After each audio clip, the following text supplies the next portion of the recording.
Смирно. Вольно.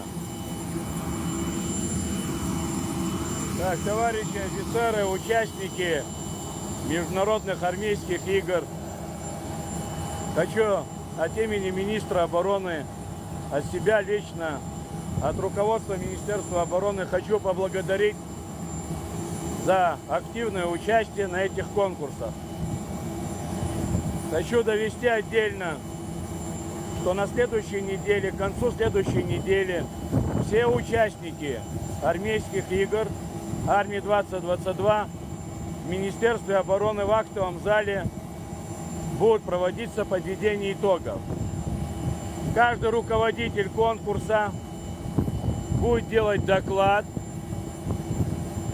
со слайдами. И там на месте уже будем поощрять более успешно, кто участвовал. Поблагодарим.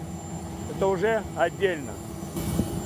Понимаю, было тяжело, но преодолели. Это еще раз показывает о том, что мы на правильном пути. Еще раз хочу выразить огромнейшую благодарность за образцовое выполнение поставленных перед вами задач.